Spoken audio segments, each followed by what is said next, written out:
Hi friends, ನಮಸ್ಕಾರ. NSK tech news Kannada YouTube ಚಾನಲ್ಗೆ ಸ್ವಾಗತ. ನೋಡಿ ವಿದ್ಯಾರ್ಥಿಗಳೇ, ಪ್ರತಿ ವರ್ಷ ದ್ವಿತೀಯ PUC ವಿಜ್ಞಾನ ವಿಭಾಗದಲ್ಲಿ ಓದ್ತಕ್ಕಂಥ ವಿದ್ಯಾರ್ಥಿಗಳು ಅಂದರೆ ಸೆಕೆಂಡ್ PUC ಸೈನ್ಸ್ ಸೆಕ್ಷನಲ್ಲಿ ಓದ್ತಕ್ಕಂಥ ವಿದ್ಯಾರ್ಥಿಗಳು ತಮ್ಮ ಒಂದು ಮುಂದಿನ ಹಂತದ ಉನ್ನತ ಶಿಕ್ಷಣಕ್ಕಾಗಿ ವಿವಿಧ ವೃತ್ತಿಪರ ಕೋರ್ಸ್ಗಳನ್ನು ಪಡೆದುಕೊಳ್ಳಲು CET ಎಕ್ಸಾಮನ್ನು ಅಟೆಂಡ್ ಮಾಡಬೇಕಾಗತ್ತೆ. ಆ ರೀತಿಯಾಗಿ CET ಎಕ್ಸಾಮನ್ನು ಅಟೆಂಡ್ ಮಾಡ್ತಕ್ಕಂಥ ವಿದ್ಯಾರ್ಥಿಗಳು ಈ ಒಂದು ಎಕ್ಸಾಮಿನೇಷನನ್ನು KEA ಕರ್ನಾಟಕ ಎಕ್ಸಾಮಿನೇಷನ್ ಅಥಾರಿಟಿ ಅಥವಾ ಕರ್ನಾಟಕ ಪರೀಕ್ಷಾ ಪ್ರಾಧಿಕಾರ ಈ ಒಂದು ಎಕ್ಸಾಮಿನೇಷನನ್ನು ನಡೆಸುತ್ತೆ.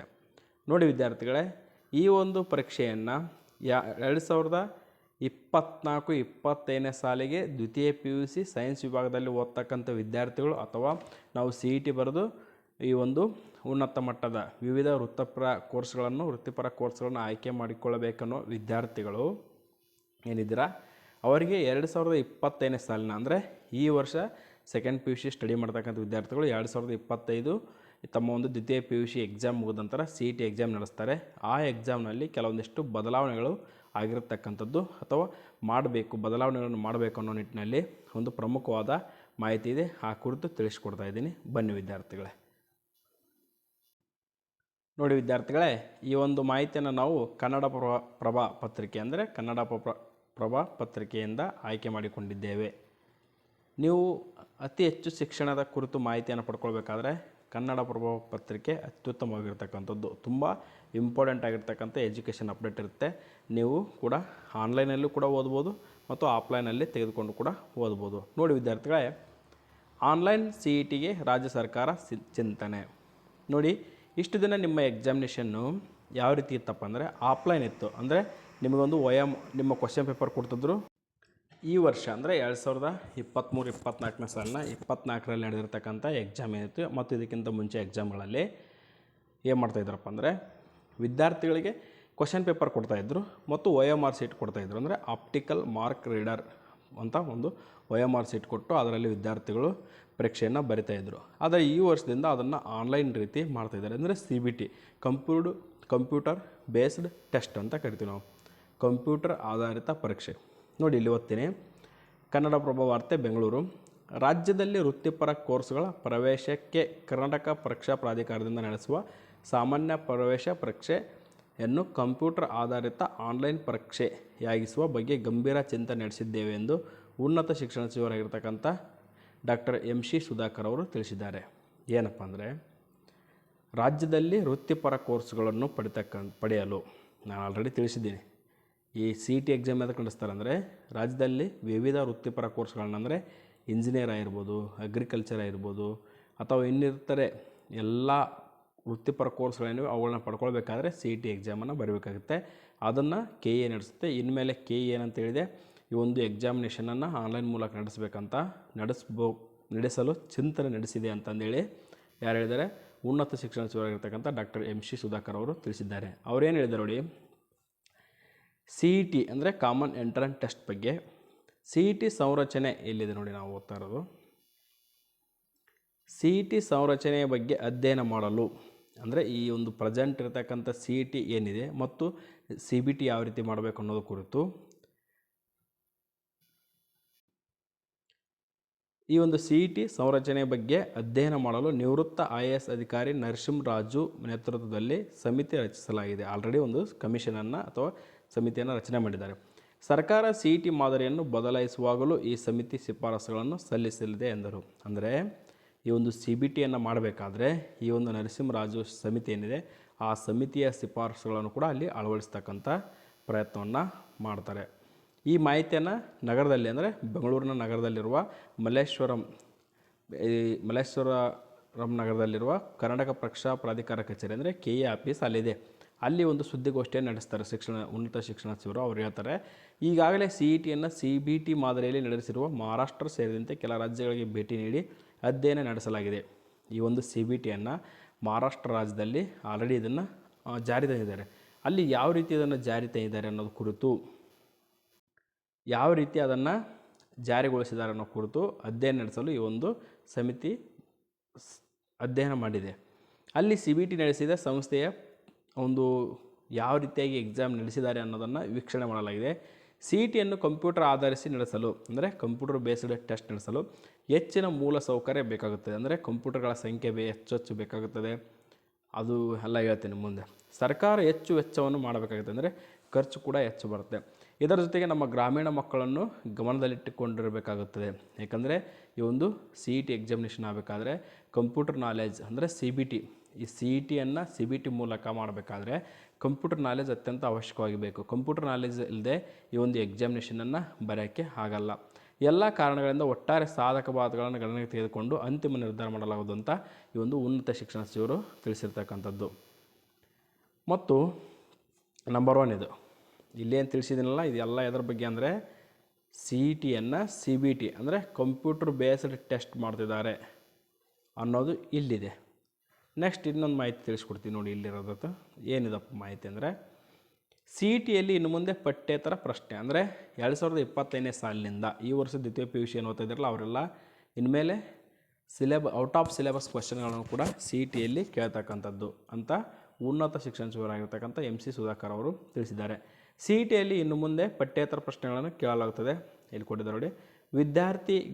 ವಿದ್ಯಾರ್ಥಿಗಳ ಅವರ ಬುದ್ಧಿಶಕ್ತಿ ಉಪಯೋಗಿಸಿ ಆ ಪ್ರಶ್ನೆಗಳಿಗೆ ಉತ್ತರ ಬರೆಯಬೇಕಾಗುತ್ತದೆ ಅಂತ ಉನ್ನತ ಶಿಕ್ಷಣ ಸಚಿವರು ತಿಳಿಸಿರ್ತಕ್ಕಂಥದ್ದು. 2025ನೇ ಸಾಲಿನ CETಯಲ್ಲಿ ಪಠ್ಯೇತರ ಪ್ರಶ್ನೆಗಳನ್ನು ಕೇಳುವ ಕುರಿತು ಸಾರ್ವಜನಿಕ ವೇದಿಕೆಯಲ್ಲಿ ಪ್ರಕಟಿಸಲಾಗುವುದಂದರೆ ಈ ವರ್ಷದಿಂದ ಈ ಒಂದು CETಯಲ್ಲಿ ಔಟ್ ಆಫ್ ಸಿಲೆಬಸ್ ಕ್ವಶನನ್ನು ನಾವು ಕೇಳ್ತೀವಿ ಅಂತಂದೇಳಿ ಪಬ್ಲಿಕ್ಗೆ ಒಂದು ಏನು ಮಾಡ್ತಾರೆ, ನೋಟಿಸ್ ಕೊಡ್ತಾರೆ, ಅಂದರೆ ಒಂದು ಪ್ರಕಟಣೆ ಹೊರಡಿಸ್ತಾರೆ. ಈ ರೀತಿಯಾಗಿ ಈ ವರ್ಷದಿಂದ ನಾವು CET ಎಕ್ಸಾಮಿನೇಷನಲ್ಲಿ ಔಟ್ ಆಫ್ ಸಿಲೆಬಸ್ ಕ್ವಶನ್ ಕೇಳಬೇಕು ಅಂದ್ಕೊಂಡಿದ್ದೀವಿ. ಆ ಕುರಿತು ಸಾರ್ವಜನಿಕರಿಂದ ಏನಾದರೂ ಆಕ್ಷೇಪಣೆಗಳಿದ್ದರೆ ಕಳಿಸಿ ಅಂತಂದೇಳಿ ಒಂದು ಪ್ರಕಟಣೆಯನ್ನು ಕೊಡ್ತಾರೆ. ಪ್ರಶ್ನೆ ಪತ್ರಿಕೆ ತಯಾರಿಕೆಗೂ KEಯಿಂದ ಅಗತ್ಯ ಮಾರ್ಗಸೂಚಿಯನ್ನು ನೀಡ್ತಾರೆ. ವಿದ್ಯಾರ್ಥಿಗಳು, ಪೋಷಕರು ಸೇರಿದಂತೆ ಸಾರ್ವಜನಿಕರು ಯಾವುದೇ ಆಕ್ಷೇಪಣೆ ಇದ್ದರೆ ಸಲ್ಲಿಸ್ಬೋದು. ಅಂದರೆ ಔಟ್ ಆಫ್ ಸಿಲೆಬಸ್ ಕ್ವಶನನ್ನು ತೆಗಿಬೇಕಾದ್ರೆ ಸುಮ್ಮನೆ ಡೈರೆಕ್ಟಾಗಿ ತೆಗೆಯಲ್ಲ. ಈ ಕುರಿತು ಏನಾದರೂ ಆಕ್ಷೇಪಣೆಗಳಿದ್ದರೆ, ಅಬ್ಜೆಕ್ಷನ್ಸ್ ಇದ್ದರೆ ಪೇರೆಂಟ್ಸ್ ಆಯಿತು, ಸ್ಟೂಡೆಂಟ್ಸ್ ಆಯಿತು ಅಥವಾ ಟೀಚರ್ಸ್ ಆಯಿತು ಅದನ್ನು ಅಬ್ಜೆಕ್ಷನ್ ಹಾಕ್ಬೋದು. ಅಬ್ಜೆಕ್ಷನ್ ಹಾಕಿ ಆ ಅಬ್ಜೆಕ್ಷನಿಗೆ ಬಂದಿರತಕ್ಕಂಥ ಎಲ್ಲ ಅಬ್ಜೆಕ್ಷನ್ಗಳನ್ನು ಅವುಗಳಿಗೆ ಪರಿಹಾರ ಕೊಟ್ಟು ಇವರು ಔಟ್ ಆಫ್ ಸಿಲೆಬಸ್ ಕ್ವಶನ್ಗಳನ್ನು ಕೇಳಬೇಕಾಗುತ್ತದೆ. ಈಗ ಔಟ್ ಆಫ್ ಸಿಲೆಬಸ್ ಕ್ವಶನ್ ಅಂದ್ಬಿಟ್ರೆ ಎಲ್ಲಿ ಯಾವ ವಿಷಯದ ಕುರಿತು ಕೇಳ್ತಾರೆ ಅನ್ನೋದು ವಿದ್ಯಾರ್ಥಿಗಳಿಗೆ ಗೊತ್ತಾಗಲ್ಲ. ಅಂದರೆ ಅದಕ್ಕೆ ನಿರ್ದಿಷ್ಟವಾದ ಒಂದು ಇಂಥ ವಿಷಯಗಳ ಕುರಿತು ನಾವು ಈಗ ಸಿಲೆಬಸ್ ಬಿಟ್ಟು ಇಂಥ ವಿಷಯಗಳ ಕುರಿತು ಔಟ್ ಆಫ್ ಸಿಲೆಬಸ್ಸಲ್ಲಿ ಕೇಳ್ತೀವಿ ಅಂತಂದೇಳಿ ಅಡ್ವಾನ್ಸ್ ಆಗಿ ವಿದ್ಯಾರ್ಥಿಗಳಿಗೆ ಹೇಳ್ಬೇಕಾಗುತ್ತೆ. ಅಂದರೆ ಆ ಕುರಿತು ವಿದ್ಯಾರ್ಥಿಗಳು ಸ್ಟಡಿ ಮಾಡ್ತಾರೆ. ನಂಬರ್ 2, ನಂಬರ್ 1 ಏನು, CETಯನ್ನು CBT ಮೂಲಕ ಅಂದರೆ ಕಂಪ್ಯೂಟರ್ ಬೇಸ್ಡ್ ಟೆಸ್ಟ್ ಮೂಲಕ ನಡೆಸಲಾಗುತ್ತದೆ ಅಂತ ತಿಳಿಸಿದ್ದಾರೆ. ನಂಬರ್ 2 ಔಟ್ ಆಫ್ ಸಿಲೆಬಸ್ ಕ್ವಶನ್ಗಳು ಬರ್ತವೆ ಅಂತ ಹೇಳಿದ್ದಾರೆ. ನಂಬರ್ 3 ಇಂಪಾರ್ಟೆಂಟ್ ಆಗಿರ್ತಕ್ಕಂಥದ್ದು ನೋಡಿ ವಿದ್ಯಾರ್ಥಿಗಳೇ, CETಗೆ ಆನ್ಲೈನ್ ಮೂಲಕ ಅರ್ಜಿ ಸಲ್ಲಿಸಬೇಕಾದ್ರೆ ಭಾಳಷ್ಟು ವಿದ್ಯಾರ್ಥಿಗಳು ತುಂಬ ತಪ್ಪುಗಳಾಗಿಬಿಟ್ಟಿರ್ತವೆ. ಕೆಲವೊಂದಿಷ್ಟು ಸಾರಿ ಅಂತೂ ಈ ಜಾತಿ ಮತ್ತು ಆದಾಯ ಪ್ರಮಾಣಪತ್ರಗಳ RD ಸಂಖ್ಯೆಗಳಂತೂ ಸಿಕ್ಕಾಪಟ್ಟೆ ರಾಂಗ್ ಆಗಿರ್ತಕ್ಕಂಥದ್ದು.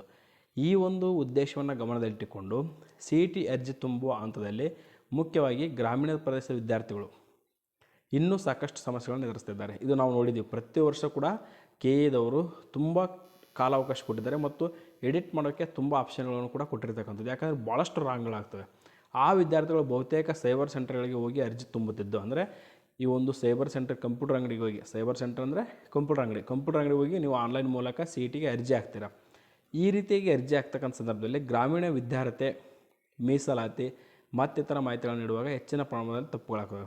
ಅಂದರೆ ಕನ್ನಡ ಮಾಧ್ಯಮ, ಗ್ರಾಮೀಣ ಮಾಧ್ಯಮ, ಈ ಒಂದು ಗ್ರಾಮೀಣ ಮಾಧ್ಯಮ ಮೀಸಲಾತಿ ಇರುತ್ತೆ, 371J ಮೀಸಲಾತಿ ಇರುತ್ತೆ. ಅದೇ ರೀತಿಯಾಗಿ ಇಲ್ಲಿ ಜಾತಿ ಮತ್ತು ಆದಾಯ ಪ್ರಮಾಣಪತ್ರದ ಮೇಲೆ ರಿಸರ್ವೇಷನ್ ಇರುತ್ತೆ. ಆ ಮಾಹಿತಿಗಳನ್ನು ತುಂಬುವಾಗ ಭಾಳಷ್ಟು ತಪ್ಪುಗಳಾಗ್ತವೆ. ಅವುಗಳನ್ನು ಕ್ಲಿಯರ್ ಮಾಡಲು ಇನ್ನು ಮುಂದೆ CET ಅರ್ಜಿ ತುಂಬುವ ವಿಧಾನದ ಬಗ್ಗೆ ವಿದ್ಯಾರ್ಥಿಗಳಿಗೆ ಪೂರ್ವ ತಯಾರಿ ನೀಡಲು ಆ್ಯಪ್ ಒಂದನ್ನು ಸಿದ್ಧಪಡಿಸಲಾಗ್ತದೆ.